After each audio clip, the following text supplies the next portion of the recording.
Welcome everybody to Funeral Nation, episode 251. I'm Ryan Thogmartin. That is Jeff, the funeral commander Harbison. And Jeff, we've been all over the country and I've been traveling. You've been traveling. It's been a pretty heavy, busy season. I haven't seen you face to face since Las Vegas. Is that right? Las Vegas. And then we were briefly together at a golf outing, but that's about it. And you live right over there and I live right here. So we're close. We're busy. So what have you been up to, Ryan?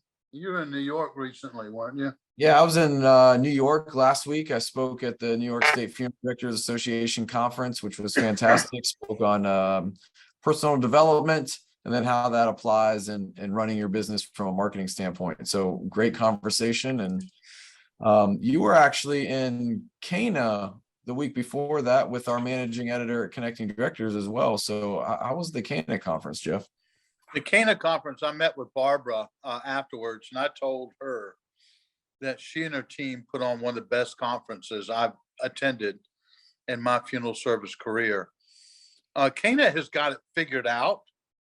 They have a great mix of people, and they make it so that the attendees and suppliers have plenty of time and are put in position to spend time with each other. So bravo, CANA. I think y'all have gotten it right as far as conventions are going. That's good. And C&J was there as well. And C&J is the fuel that makes this show freaking go. Amen. Yes, it does. Without it, Funeral Nation would probably run a little bit different. Yeah, C&J has a couple new things. We have our quick claim process, which literally you can enter a claim within less than 15 to 20 seconds. Wow. And of course, based on how we are able to perform, sometimes we can even get same day payout, but that's depending on the insurance company. The others are new app. We have a wonderful app that C&J's just released. And if you don't have it, let me know and I'll send it to you. But C&J right now, as far as technology and upping their game, is doing everything really smart for our future in the funeral profession. I love it. And I think we have a promo video that we'll show real quick for the quick claims process. C&J Financial is excited to announce the newest feature in our assignment funding technology toolbox. C&J's revolutionary Quick Claim mobile app provides much of the same functionality as our assignment funding management system with several mobile-only features. Download the app on your smartphone or tablet. Submit, track, and manage your claims anytime, anywhere. Use the camera on your device to upload documents and so much more. It's never been faster or easier with C&J's Quick Claim. Contact us today for a free 30-day trial. Excellent. Well, good. I got a lot of feedback from people that were at CANA, and I had a prior commitment, could not be there, but I talked to Barbara in New York. Their attendance was up. I love, like you said, Jeff, when we're there, all the attendees and exhibitors are in the same room for a very long time. And there's lots of opportunity for conversation, which is pretty fantastic. It is. It's just a conducive environment for what it's supposed to be. We go to other conventions and they'll plan a horse and pony ride, carriage ride through the middle of nowhere in the middle of the when the expo floor is open. Yeah. And so I have to give it to Barbara and her team and their staff of volunteers also that make it happen. That they just did a great job, and I think some others could learn from it. Love it. I love it. Well, speaking of learning, dude, you put out a some really good stuff this week from Disrupt Media. My favorite was, hey, can you last 3 seconds? Yeah. That caught some attention. And then $5 million that you guys have made in purchases of online advertising. Ryan, the $5 million purchase is one thing, but the other is the data and information you guys have gleaned about the funeral customer just through that process. Yeah. So, I mean, we are, at the end of the day, we're a social media agency that focuses on relationships, but we allow data to be the driver of everything that we do, which is different than most. We spent over $5 million in funeral home Facebook ads. So we have a ton of data on what works, what converts, what's the process of creating content that converts a lead. And what we've generated for that $5 million is over an 18 times return on average for our clients. So the process works, but the data, we have a ton of data on exactly how the consumer is engaging, how long it takes, what's the right process. When that process is followed, our clients are having tremendous success. But it comes down to two things. Well, really three things. It comes down to the data, the strategy behind it, and then the content. And the strategy and content are extremely important. And we usually focus on the content and we don't understand the value of the strategy. And so when you can take data that can leverage and drive the strategy, which then drives the creative, it's really the perfect storm. And the piece on lasting 3 seconds was, you've got 3 seconds to capture somebody's attention online. That's it. And some places you read will actually be shorter than that, but it's about 3 seconds to grab somebody's attention through content. So if you start off, I don't disagree with you. well, Jeff, you're scrolling through Facebook, you see a video from a funeral home that so you stop to listen to it, and in the first 30 seconds are, "Hi, I'm Jim Smith from Smith Brothers Funeral Home." And Worse than that, don't play organ music. Just if I hear any organ music, it's gone. That's right. That's right. So we got to start rethinking how we market, which is the whole stance that Disrupt has taken for 12 years, is really disrupting the patterns and the processes that are persistent in the profession. That's why we're different than every other company that exists, because we're really not about going the path of least resistance to get money. We're going the path that's going to generate the biggest return over a period of time. So, sure. And your data is today, folks, data is everything. Yeah. Yeah. We got, I don't think you can go back and look through the old register books and glean the data that you think you're doing, which nobody, I'm guessing, isn't. I do know there's still probably some folks cutting out obituaries and comparing those to what's going on in the community. But that doesn't cut it. It's a different world. I mean, if nothing else, the pandemic showed us and taught us that people thrive and wish and desire to be dealt with online. Yes, we still want to go and meet face to face. Just like you and I, we talk all the time, we text all the time, we have that relationship, but face to face is always better. always. But if you can't do it, you maintain a relationship otherwise.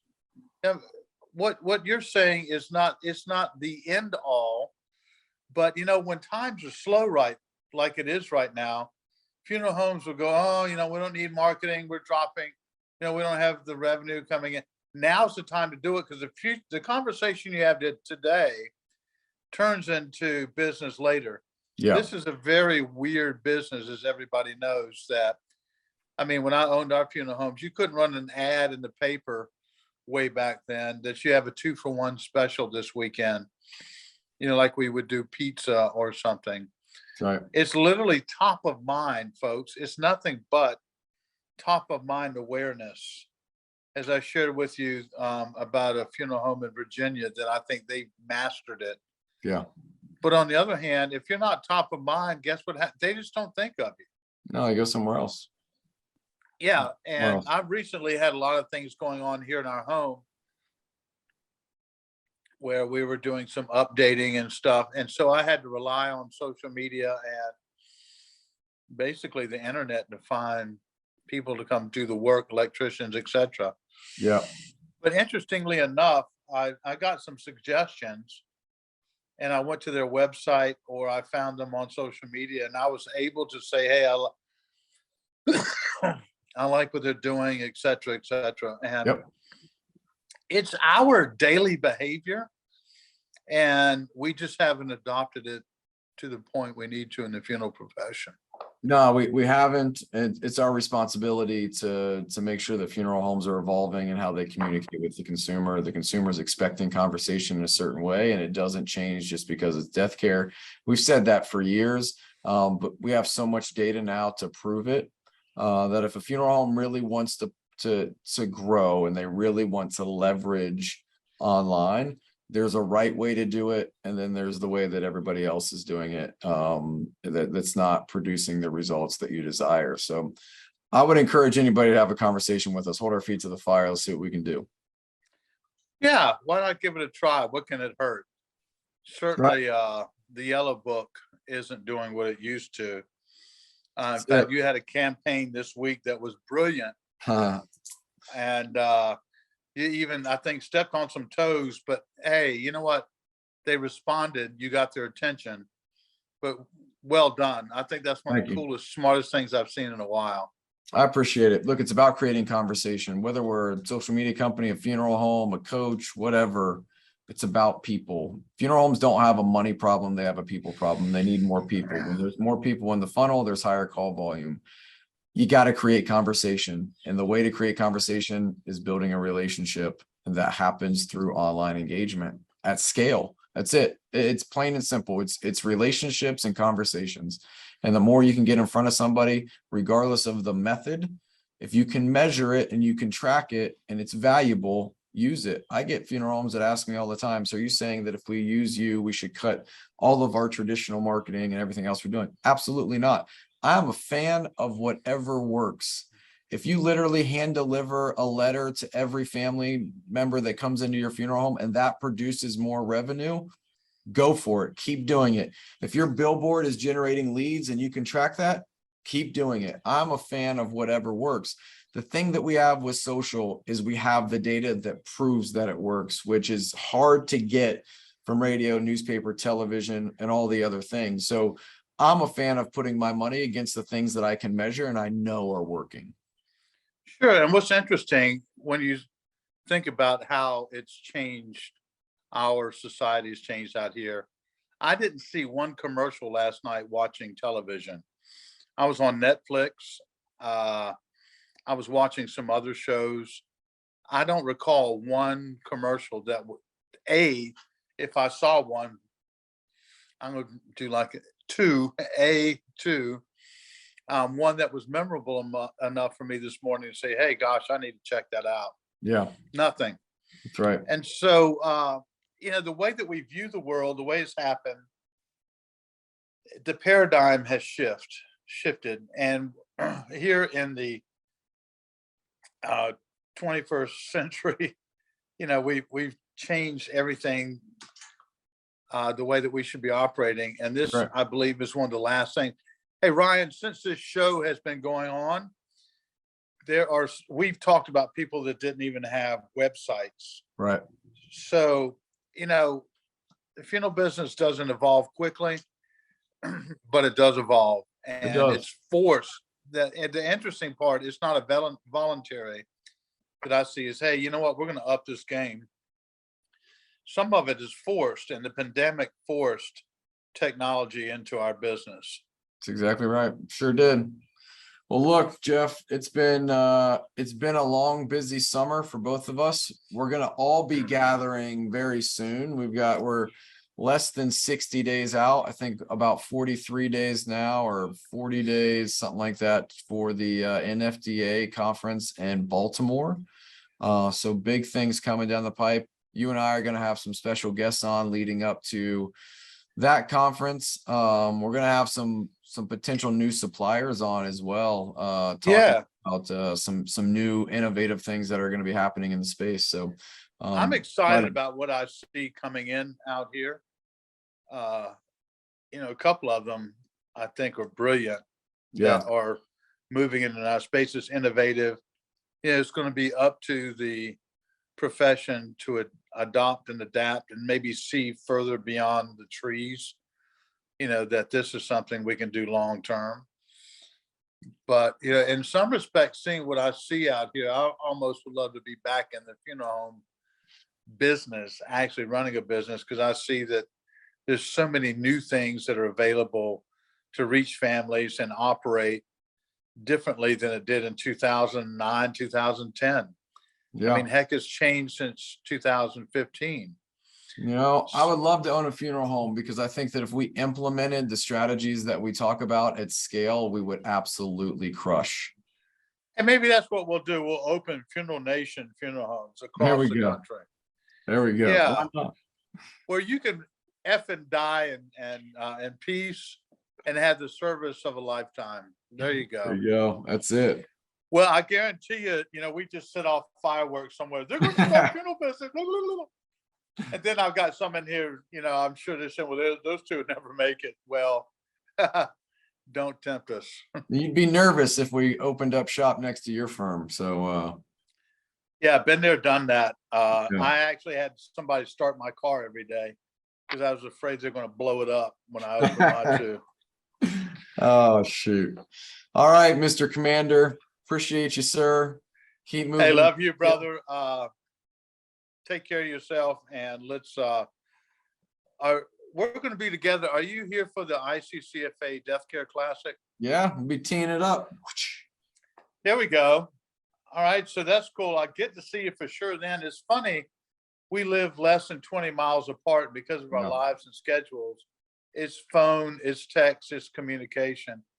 I don't get to see that pretty face of yours much. I know. We'll see each other on the golf course. Hopefully they put us in the same group so that we can win. Like last year. We got to defend our title. Yeah, we whooped them up last year, wasn't it? You and I? And we live here. Yeah, we know how to. Well, I don't partake, but we coached everybody that was playing with us on how to slowly manage their alcohol intake so they could still be standing at the 18th green. Yeah, it was more, hey, put that down, drink water. That's what you got to do when it's 119 degrees. I'm just saying, those cramps aren't as fun as you think they are when they get going. That's right. All right, Commander. Until next time, have a great effing week. I'll see you, friend.